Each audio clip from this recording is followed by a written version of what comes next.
In the darkest corners of Gotham, 12 children disappeared on the same night. The cops were helpless, the screams of the families echoed, but there was no sign of them. But Batman knew this silence was a harbinger of the greatest danger, because this time the enemy was using the greatest fear of children as a weapon, oblivion. Bruce Wayne stood in the living room of Wayne Manor. 12 photographs on the wall in front of him. 12 children, 12 families. All had disappeared in the last 48 hours. Alfred, he said, his voice cracking. The youngest is 7 years old. Alfred came to him quietly. I know, sir, just like you were at that age. Bruce's eyes locked on the photographs. 7 years old. Just as old as he'd been standing in the street with his parents that night after the opera. No, he whispered. They won't disappear. I will find them. When he landed in the Batcave, the screens were filled with thousands of data. The Oracle was working frantically. Bruce, this is impossible, Barbara said. The security cameras show nothing. It's as if the children have vanished. Nothing disappears without permission, Barbara. We're just not looking in the right place. It was at this point that everything changed. Red Hood's voice came over the radio. Batman, I've got something in the Narrows. You need to come now. When Batman arrived in the Batmobile at the Narrows, Gotham's most dangerous neighborhood, Jason Todd was waiting outside an old playground. Look, Jason said, pointing to the ground. Teddy bears. 12 of them. All new. Batman bent down. Each bear had a name on its chest. Names of missing children. It's a message, Batman said. Someone is trying to tell us something. Or playing games with someone, Red Hood replied, anger in his voice. Batman picked up one of the bears. Inside was a chip. Small, almost invisible. But it was there. Back in the Batcave, he analyzed the chip. Inside was a coordinate. And a voice recording. Children's whispers. Help me. It's dark. It's so dark. Alfred's face paled. Oh, God.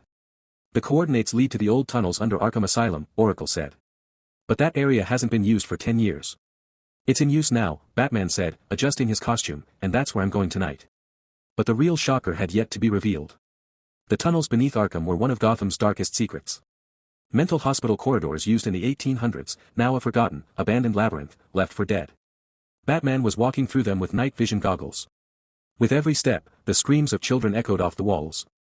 But they weren't real. They were recordings.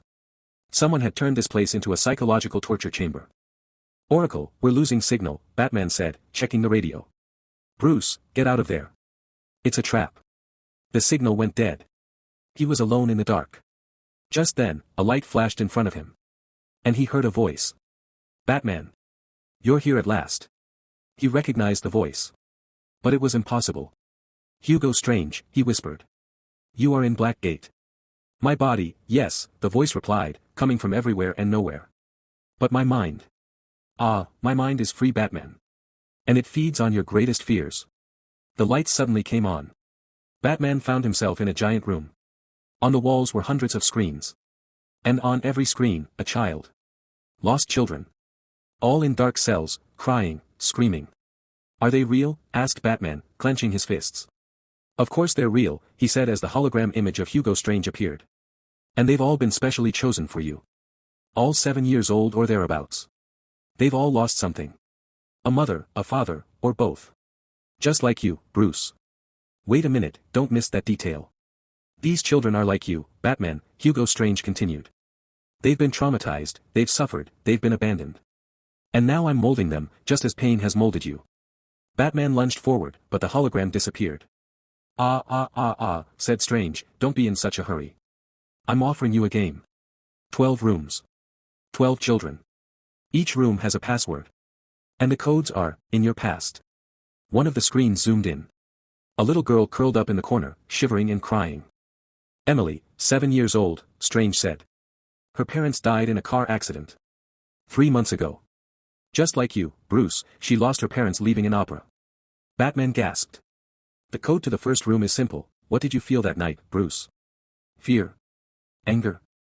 Or, relief? Shut up, cried Batman. Oh, don't be angry, laughed Strange. Because if you don't give the right answer, the oxygen in Emily's room will run out in an hour. And then the next kid. And the next. All on your conscience. You won't believe it. Batman took a deep breath. Hugo Strange had found his greatest weakness. His past. His trauma. His guilt. What did I feel, he repeated. Yes, Bruce. That moment that made you Batman. When your parents died, what did you really feel? Tell the truth. And Emily is free. Batman looked at the little girl on the screen. Emily was exactly as he had seen her at that age. Small, vulnerable, scared. I.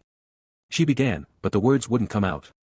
Alfred's voice rang in her ear, something he had said earlier: "Sir, denying pain magnifies it. Accepting it, turns it into power." Batman closed his eyes. Back to that night. The opera. The back alley. The gunshots. The sound of his mother's necklace breaking. "Fear," she finally said. "I felt deep, uncontrollable fear, not for myself. For them. I couldn't protect them. And that fear killed me that day. But it gave birth to Batman." Silence. Then a beep. The door to Emily's room opened. The girl was free. "Correct answer," Strange said, his voice more serious now. "Maybe you're a deeper case than I thought, Bruce. What you see now is nothing. One child was saved. 11 to go." Batman began to unravel each room, one by one. Every question was a piece of his past. Every answer tore a piece of his heart out. The second boy, Marcus. 10 years old. His father in prison, his mother dead from drugs. Question: who creates Batman, Bruce? The criminals or the failed system? Batman thought. The injustice in Gotham. The corruption. The desperation. Both, he replied. Criminals are triggers. But a failed system creates them. I fight both. Marcus' door opened. The third child, Lily. 9 years old. She lives on the street, no family. Question: can Gotham be saved? Or can it just be managed? It was a tough question. Batman had been asking himself the same question for years. It can be saved, he finally said. Because there are still good people in it. Because there's still hope. And I am a symbol of that hope. Lily's door opened. Each question drove Batman deeper. It wasn't just a physical maze. It was a mental journey. He was exploring his own soul. 10 children were saved. 2 remained. When he got to the last room, there was a mirror. And in the mirror, little Bruce Wayne. 7 years old. Standing next to his bloodied parents. The last question, Batman, Hugo Strange said. And this is the hardest. Little Bruce looked at Batman. There were tears in his eyes. Why? The little voice asked. Why couldn't you save them? Batman fell to his knees. This question had given voice to the question he had been asking himself for years. I was just a child, he said, his voice breaking. I was powerless. Helpless. I was afraid. Not enough, cried Strange. Give me the real answer. Why couldn't you save me? Batman stood up.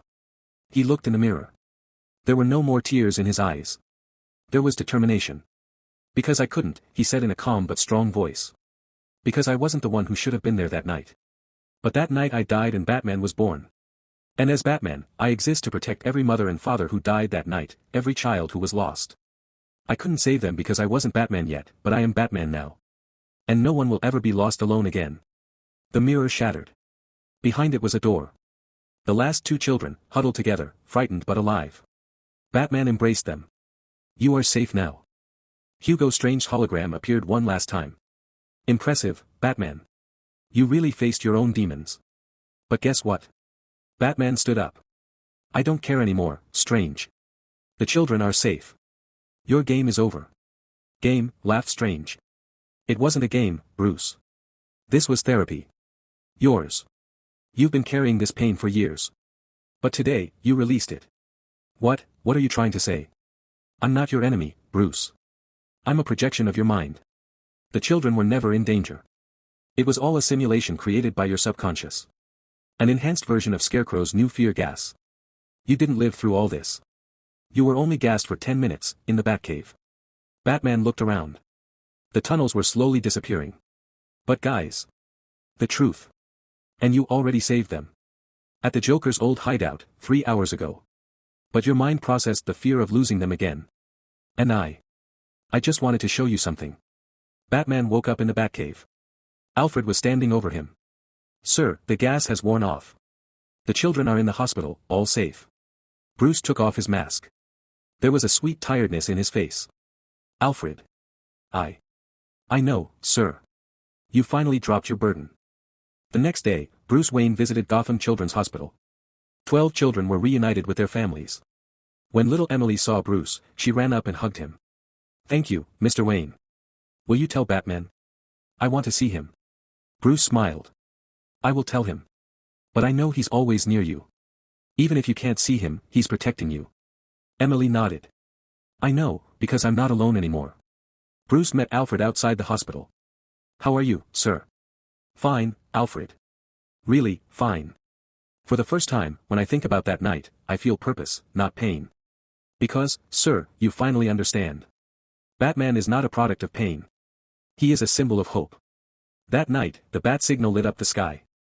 But this time, Batman paused for a moment before running. He looked at Gotham. The city, the people, the lights. I am here, he whispered. And no child will ever know that pain again. Then he slipped into the darkness. But this time not as a shadow. As light. 3 months later, a change had begun in Gotham. The Wayne Foundation launched the Lost Boys program. Free therapy, housing, education for traumatized children. Batman's night patrols were no longer just about criminals, but also about missing children. He would find them, reunite them with their families, make sure they were safe. And Emily. Emily grew up to become a psychologist. A psychologist who helps traumatized children. A hero inspired by Batman. One day, the adult Emily said this at a conference. Batman didn't just teach me how to be saved. He taught me how to live. Pain doesn't define us. What we do with pain defines us. And I chose to use my pain to help others. Bruce Wayne, in the audience, was smiling quietly. Alfred whispered beside him, you should be proud, sir. I am, Alfred. Because Batman is no longer just me. Batman is everyone who draws strength from every pain, who finds light in every darkness. And that night, the bat signal burned brighter than ever in Gotham's sky. Because hope was stronger than darkness.